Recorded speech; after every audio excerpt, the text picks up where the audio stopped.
Your normal might be symptoms, and your gut quietly runs the show. Most people don't wake up thinking, today I'm going to fix my gut. They wake up thinking, I'm tired again. Why am I bloated? Why do I feel foggy? Why do I need coffee just to feel like a human? And here's the dangerous part. When you felt that way long enough, your brain starts calling it normal. But common isn't the same as normal. And one of the biggest traps in health is living inside a baseline that's already broken. A lot of people assume health problems show up dramatically. They don't. They show up quietly as tolerable discomfort, as a workaround, as things you push through. And when that becomes your baseline, you stop asking better questions. One of the most important ideas in health is also one of the simplest. Most people don't actually know what feeling good feels like. If you've been constipated for years, that feels normal. If you're bloated after most meals, that feels normal. If your energy crashes every afternoon, that feels normal.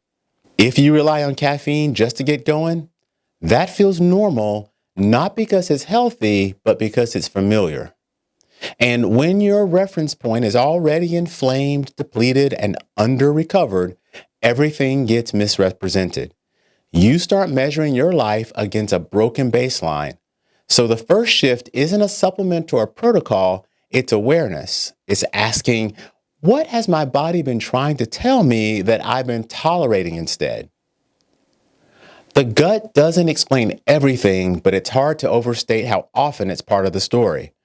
This is where food is broken down, where nutrients are absorbed, where neurotransmitters are built, where hormones are supported, where the immune system is trained. And it's also the barrier between the outside world and your bloodstream. When that barrier is functioning well, the immune system stays calm. When it's disrupted, when permeability increases, the immune system has to work harder. Proteins that should be fully broken down can slip through. The immune system sees something unfamiliar and it responds.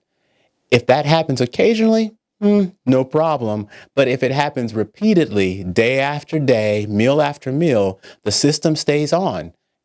And an immune system that's constantly activated is expensive. It costs energy, it drains clarity, it slows recovery, and that's how digestive issues quietly turn into fatigue, brain fog, joint pain, skin issues, and mood changes. Not because something is wrong with you, but because the system is overloaded. There's a pattern that shows up again and again. The foods people say they could never give up are often the foods worth examining most closely. Not always, but often enough to matter, because when a food becomes part of your identity, it stops being evaluated as a variable, and you stop asking, how do I feel after this? And start saying, that's just me. But your body doesn't care about identity. It responds to inputs. So one of the most powerful health skills you can build is connecting cause and effect without emotion. How do you feel after eating this? How do you sleep when you eat that?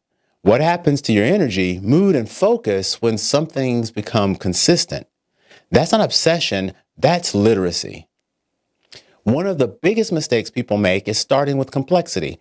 More supplements, more testing, more protocols. But often, the most effective starting point is simpler. Stop doing the things that are holding you back and give the body what it needs to recover. When inflammatory triggers are reduced, when digestion improves, and when immunity systems get a break, a lot of systems improve together. Not magically, but mechanically. The body is remarkably good at healing when it's not constantly fighting upstream. And there's another pattern worth naming. Men tend to wait.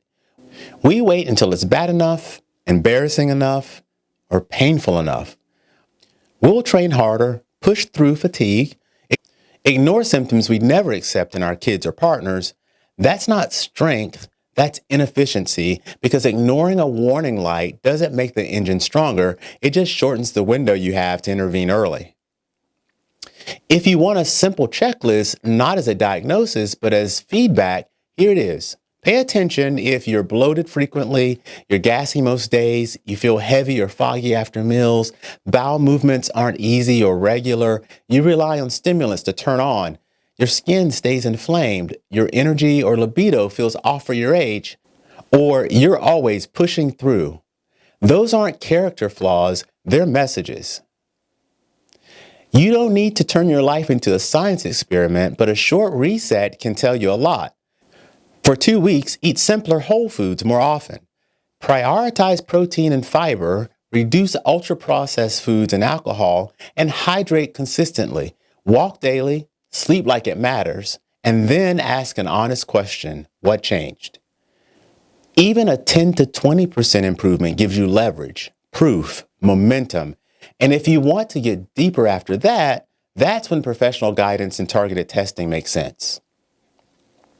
If your baseline is broken, your whole life becomes a workaround. But when your baseline improves, everything gets easier. Your energy, your focus, your patience, your confidence. So don't wait for a crisis to take your body seriously. Start listening to the quiet signals now while you still have room to change the trajectory. If this idea resonated and you want to explore more deeply with me, I have a full conversation with Bryan Hardy on Uncommonly Remarkable in Conversation. The link is below.